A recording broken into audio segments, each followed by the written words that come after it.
Nobody got it. It's not that it's hard. It's not that it's like a crazy problem. It's just I think people lost sight of what the trig functions at these common angles actually provide to you. So let's try and set this up the same way. Let's label some things here. Let's use 60 as our angle. We could use 30 here, couldn't we? It's up to you. Really doesn't matter. If you use 60, you're still going to have to use root 3 over 2 and 1/2. If you use 30, you're still going to have to use root 3 over 2 and 1/2. So it's kind of your call. So I'm going to leave this here. I'm going to call this side, man, I really don't want to use O because O's look like zeros. So why don't I just call this X? Yeah. And we'll call this over here Y. Let's use some different letters. Why not, right? So what can you tell me about 60 degrees? We know sine of it and cosine of it and tangent of it, right? We know all the different trig functions on that, right? Because we've memorized them. In the triangle, we are given some information about the hypotenuse, right? So which of our trig functions involves the hypotenuse? Sine, cosine, not tangent though. Tangent doesn't have the hypotenuse in it, right? So I should probably use some information about the hypotenuse, either sine or cosine. So what do you want to use? Which one's the better one? What is sine of 60 degrees? Root 3 over 2. What is cosine of 60 degrees? 1/2. I think I'd rather use 1/2, wouldn't you? So let's write that down. Cosine of 60 degrees must give you a ratio of 1/2. That I know because I memorized. However, in my triangle, cosine of any angle, right? Cosine of this angle right here, this is kind of like the theta, is going to be what side over which side? Be careful here. If this is our theta, cosine is which side over which side here? Y over this, isn't it? It's y over this, because this is the adjacent side to 60 degrees. So adjacent over hypotenuse, that means y over 3 root 7. Do you see that? Now, these must be the same, right? Those must be equal to each other. This ratio has to be 1/2, doesn't it? So I'm going to set them equal to each other.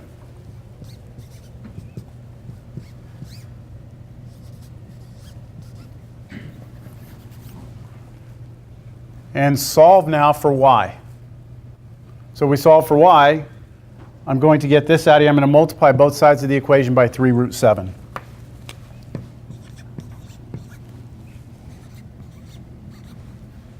It'll cancel over here.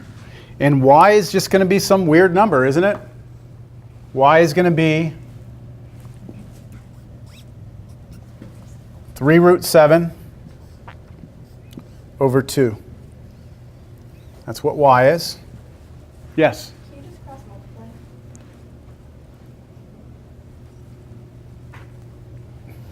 Yes. But the reason I don't like to say yes to that is because cross multiplying is not really a true mathematical technique. Like it's a shortcut, but it's not like a true mathematical like accepted thing. Because cross multiplying, what you are actually doing when you cross multiply is you're multiplying both sides by this, and then you're multiplying both sides by 2.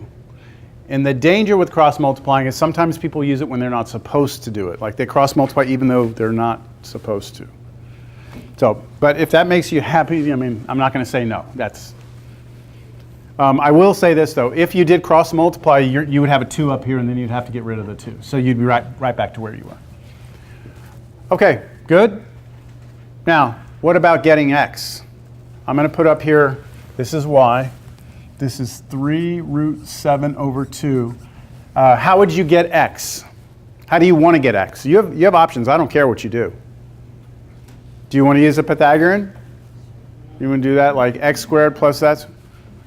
I'll do that once and then I'll try something else. Okay? how about this? It's x squared plus 3 root 7 squared must equal 3 root 7 squared. That's what it is, right? That's the Pythagorean identity. This squared plus this squared is this squared. Okay, what happens when you square this? This is why I wanted to do it. You have to square the 3 and the root and the 2. So square the 3, you get 9 times square the root 7, you get 7. Square the 2, you get 4. Okay, that's not so bad. Then over here, square the 3, you get 9. Square the root 7, you get 7. Okay? So x squared plus 63 over 4 equals 63. Now what?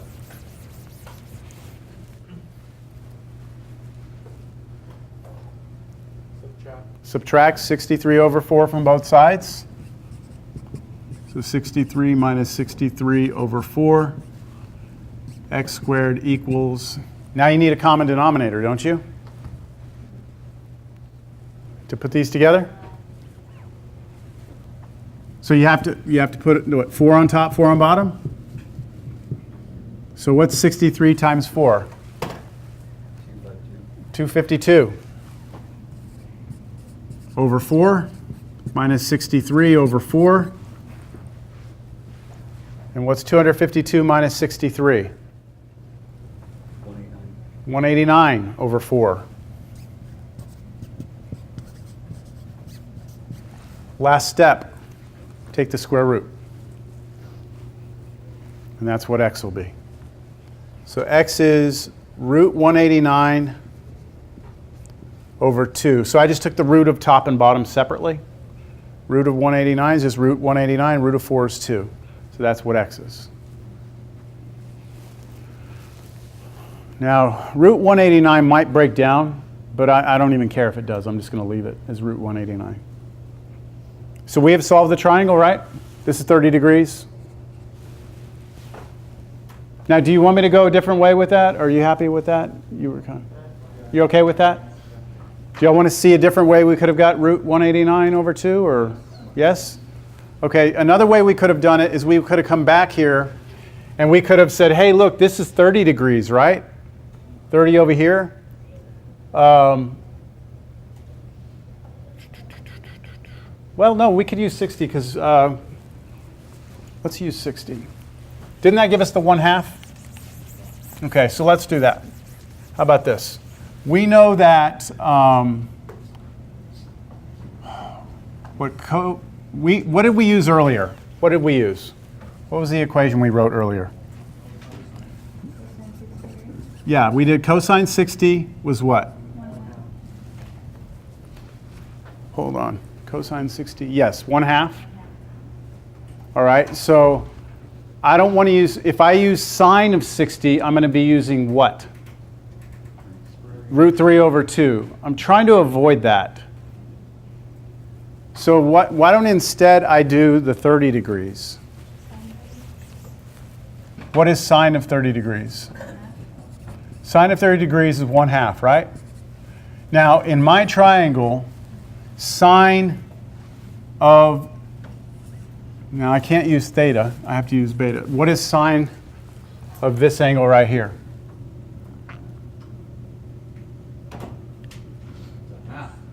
Well, I know it's 1/2, but on my triangle, what is sine?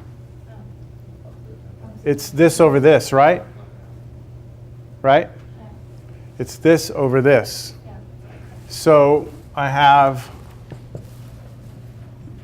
3 root 7 over 2 over what?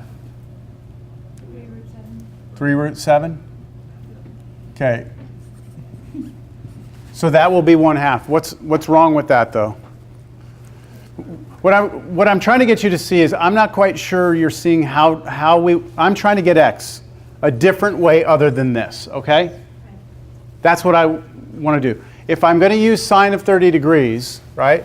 30 degrees, that means I have to use this side over this side. But I already have this side, don't I? So Only way I can use this side with the 30 degrees is if I use which trig function? Cosine. If I want to use 30 degrees, I have to use cosine. Cosine is this over this, right? If I do this, like this over here, I'm going to get 1/2 equals 1/2, and that doesn't, who cares? 1/2 equals 1/2. So if we write cosine of 30 degrees equals √3/2, and then we know cosine of that angle over there is x over 3√7. So I'm treating this angle as beta. Cosine is this side over this side, that's over there, but I know that that needs to be equal to √3/2. And so if I set these two equal to each other, I get √3/2 equals x over 3√7, like that. And now you solve for x. So I multiply this side by 3√7, cancels, multiply by 3√7, and over 1. And now what would happen if I put all this together? You get this and this together would be √21, wouldn't it? So you get 3√21/2 equals x. And if I force that 3 back into the root, it would become a 9 if it went back in. And 9 times 21 is 189. So it would match up with what we got earlier. Does that make sense? So I don't care how you solve the triangle. It's up to you. You're going to have to use a trig function to get one of the sides. After that, you can use Pythagorean. But if you want to get the other side using the trig function also, you can. It's really your call.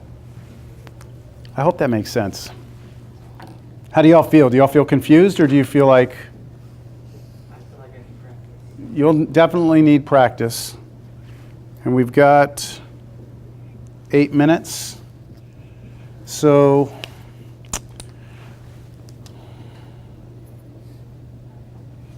I'm going to put one problem up here. I don't think we're going to be able to do it all, but I want to show you something you can do here. So listen to me as I go through the idea here, all right?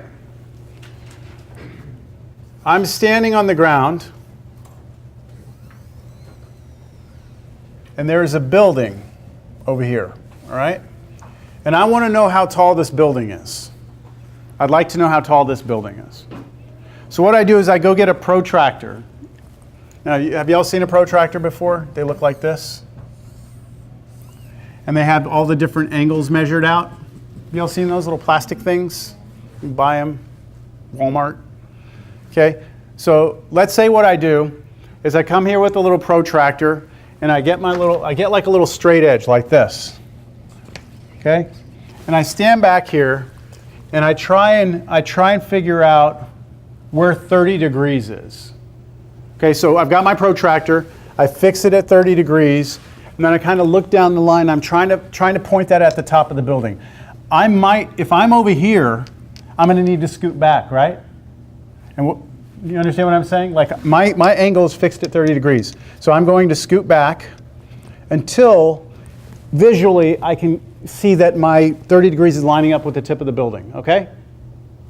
So I measure that out, and I say, right here. That gives me 30 degrees right there. Understand? Am I going to be able to find how high that building is? How? What am I going to need to do right now? Distance between you and the building. That's right. All I need to do is go with my measurement, a tape measure, and measure this distance right here, okay? What's that distance? So let's just make it up. Let's say that distance is 120 feet. 25 feet, okay? Let's say it's 125 feet. Then I can find the height of that building. Because if I call this side right here, let's call it T for how tall it is. I don't want to use H for hypotenuse. Then what trig function can I use here? What trig function can I use? Which one? Tangent. Why tangent? because I have an angle here. I want to know the opposite side, and I know something about the adjacent side, right?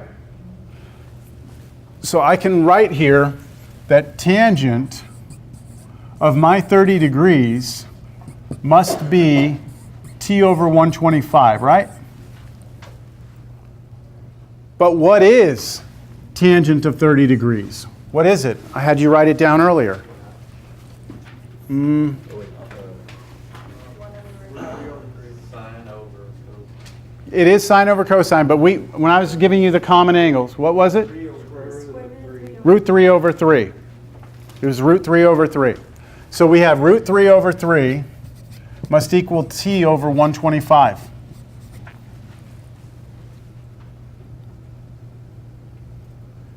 And that means that if I multiply both sides by 125,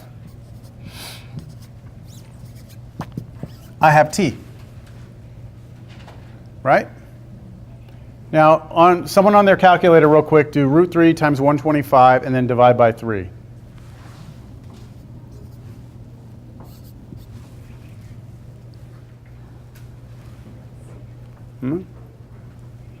Slow down, please.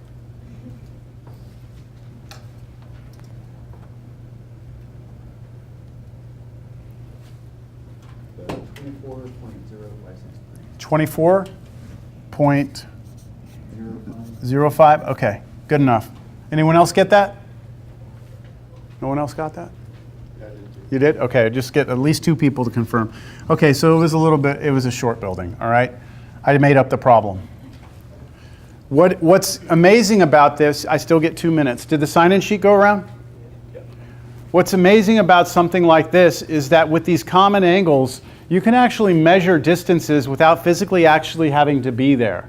I'll give you one more example of how this could be used, and it actually was used by astronomers to figure out distances from like us to the moon, things like that.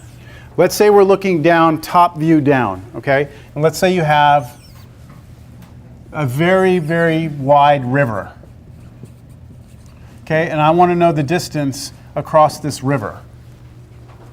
All right, let's say I want to know that distance. Then what I could do is I could get, again, a little protractor, and I could walk along this side of the river until I stop and get an angle right here of 60 degrees. And once I stop there, I've now created this triangle, right? And I can measure this distance. So let's say I determine that this is, let's say, 80 feet. I can find this side now, can't I?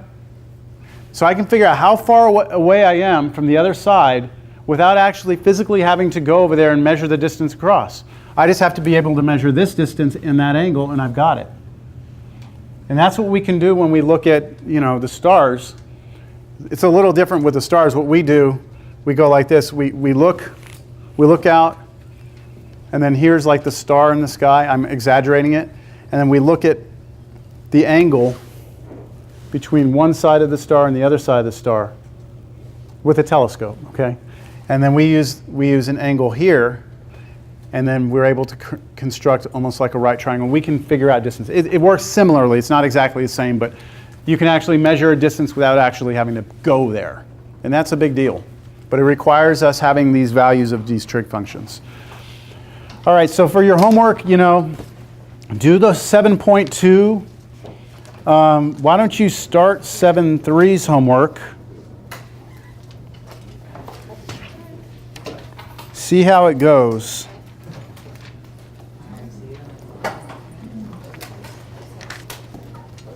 And we'll pick up with more 7.3 next time. And then we'll get into 7.4. And you wanted to do number 1 and number 4? Yeah, do number 1 and number 4 also. Don't forget that. Bring that in next class.